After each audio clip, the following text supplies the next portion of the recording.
ആദ്യം ചാനൽ കാണുന്നവർ സബ്സ്ക്രൈബ് ചെയ്യുക, ലൈക്ക് ചെയ്യുക. ഞാൻ പാട്ട് പഠിച്ചിട്ടില്ല. ഇന്ന് ഞാൻ പറയുന്നത് എൻ്റെ ജീവിത കഥയാണ്. 3 വർഷങ്ങൾക്ക് മുൻപ് എൻ്റെ വായിൽ ക്യാൻസർ രോഗം ബാധിക്കുകയും അങ്ങനെ തിരുവനന്തപുരത്തെ ക്യാൻസർ ആശുപത്രിയായ RCCയിൽ ഞാൻ ചെല്ലുകയും അവിടുത്തെ ഡോക്ടർ പരിശോധിച്ചിട്ട് നാക്കിൽ ക്യാൻസർ ആയെന്ന് പറയുകയും അങ്ങനെ നാക്കിൻ്റെ പകുതി കട്ട് ചെയ്ത് മാറ്റി. അതുപോലെ തന്നെ വായ്ക്കകത്തുള്ള മാംസങ്ങളും കൂടെ കട്ട് ചെയ്ത് മാറ്റി. എന്നിട്ട് വായ്ക്കകത്ത് 30 റേഡിയേഷൻ, എന്നിട്ട് കീമോതെറാപ്പി, ഇതെല്ലാം ചെയ്തു കഴിഞ്ഞപ്പോൾ എനിക്ക് സംസാരിക്കാൻ പറ്റാത്തൊരവസ്ഥയായി. അപ്പോൾ ആ ഡോക്ടറാണ് പറഞ്ഞത്, തനിക്ക് സംസാരിച്ചാൽ തിരിയുന്നില്ല. അതിന് കാരണം തൻ്റെ വായിലെ നാക്കിൻ്റെ കുറച്ച് ഭാഗം കട്ട് ചെയ്ത് പോയി. അതുമാത്രമല്ല, റേഡിയേഷനെല്ലാം ചെയ്തുകൊണ്ട് തനിക്ക് സംസാരിച്ചാൽ തിരിയാത്തത്.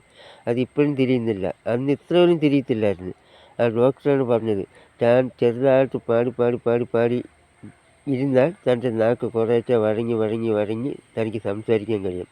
അങ്ങനെ 2 വർഷം കൊണ്ട് ഞാൻ ചെറുതായിട്ട് പാടിയാണ് ഈ രീതിയിൽ എനിക്ക് സംസാരിക്കാൻ കഴിഞ്ഞത്. അപ്പോൾ 2 വർഷം കൊണ്ട് ഞാൻ ചെറുതായിട്ട് പാടി ഞാൻ ഒരുപാട് പാട്ടുകൾ കാണാതെ പഠിച്ചു. ആ പാട്ടാണ് ഇന്ന് ഞാൻ ഈ വീഡിയോയിലൂടെ നിങ്ങളുടെ മുന്നിൽ എത്തിക്കുന്നത്. അല്ലാതെ ഞാൻ പാട്ട് പഠിച്ചിട്ടില്ല. ഇപ്പോഴും അതുപോലെ തന്നെ എൻ്റെ വായിക്കകത്ത് ഈ ഒരു വിരൽ കയറത്തില്ല. അത്രയും ബുദ്ധിമുട്ട് അനുഭവിക്കുന്നൊരു വ്യക്തിയാണ് ഞാൻ. ആഹാരം കഴിക്കുന്നതിന് ഭയങ്കര ബുദ്ധിമുട്ടാണ്. എങ്കിലും ഞാൻ പാടുന്നു എൻ്റെ സന്തോഷത്തിന് വേണ്ടി. നിങ്ങൾ എന്നെ സപ്പോർട്ട് ചെയ്യാൻ സഹകരിക്കുക, സബ്സ്ക്രൈബ് ചെയ്യുക. എങ്കിൽ മാത്രമേ എനിക്ക് മുന്നോട്ട് പോകാൻ പറ്റൂ.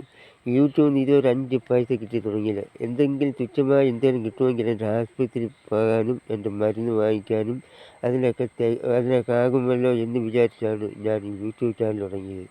എന്നിട്ട് ഇതുവരെ സബ്സ്ക്രൈബ് ഒന്നും ആയിട്ടില്ല. നിങ്ങൾ സഹകരിക്കുക, എനിക്ക് സബ്സ്ക്രൈബ് ചെയ്യുക. നന്ദി, നമസ്കാരം.